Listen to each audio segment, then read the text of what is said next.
Ramadan special recipe 3। এই ভিডিওতে আমি দেখাবো কিভাবে খুবই সিম্পলি হচ্ছে চিকেন সাসলিক বানানো যায়। তো হ্যালো সবাই, this is Noore from days with Noore. দেখতে পাচ্ছেন আমি কিভাবে চিকেন সাসলিকের জন্য মশলাটা মাখাচ্ছি। এখানে আমি দিছিলাম আদা বাটা, রসুন বাটা এন্ড সব গুঁড়া মশলা, যেমন জিরা গুঁড়ো, হলুদের গুঁড়ো, লাল মরিচ গুঁড়ো, দেন হচ্ছে একটু দুধের গুঁড়া, আর দিছিলাম হচ্ছে ব্ল্যাক পেপার। তো এই যে দেখতে পাচ্ছেন সবগুলাকে আগে আমি একটু হচ্ছে মাখিয়ে একটু পানি দিয়ে মাখাচ্ছিলাম আমি। তারপর হচ্ছে এখানে টমেটো, তারপরে ক্যাপসিকাম, আমি এখানে গ্রিন ক্যাপসিকামটা ইউজ করেছি, দেন হচ্ছে অনিয়ন একটু বেশি করে, হচ্ছে চিকেন দিয়ে আমি সবগুলাকে হচ্ছে একটু ম্যারিনেট করে নিলাম। অ্যান্ড আমি ম্যারিনেশন করে এগুলাকে প্রায় 2 ঘন্টার মতো নর্মাল রেফ্রিজারেটরে ছিলাম।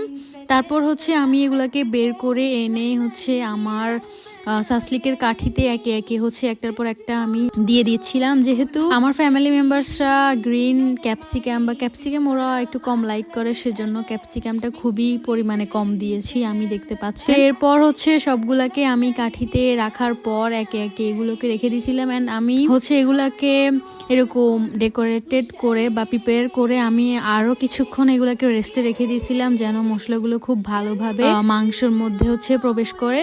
অ্যান্ড আমি খুবই সারপ্রাইজ হয়ে যাই যে কিভাবে আমার ফার্স্ট ট্রাইতে এটা খুবই মজা হয়েছিল, সবাই বলতেছিল। তো এই যে আমার সব প্রিপারেশন মোটামুটি শেষ। অ্যান্ড এরপর হচ্ছে আমি আসরের পরে আমি হচ্ছে এগুলাকে ভাজা স্টার্ট করি, যেন একটু হচ্ছে গরম থাকে এগুলো। তো আমি এগুলোকে খুবই সিম্পলি হচ্ছে সাদা তেলে ভাজা করেছিলাম। অ্যান্ড আমার কাছে তখন ঘি ছিল না, সেজন্য আমি ঘি দিতে পারি নাই। ঘি দিলে জিনিসটা হয়তো আর একটু স্মেলটা ভালো আসতো চিকেন সাসলিকগুলার।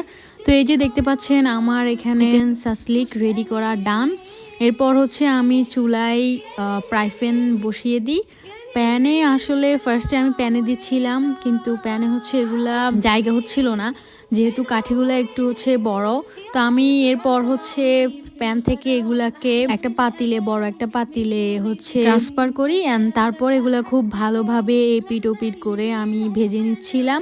অ্যান্ড এগুলো আসলে বেশি টাইম ভাজা লাগে না, কারণ এগুলা ভিতরে একটু জুসি জুসি থাকলে সবচেয়ে বেশি মজা লাগে।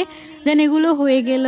অ্যান্ড এই যে সেদিনের ইফতার আইটেমে ছিল এগুলা। অ্যান্ড আমি খুবই অল্প পরিমাণে বানিয়েছিলাম, যেন হচ্ছে থেকে না যায় পরের দিনের জন্য, কারণ পরের দিনেরগুলো আসলে কেউ খেতে চায় না। অ্যান্ড এছাড়াও আমি দেখতে চাইছিলাম যে আমার আসলে এটা কেমন হয়।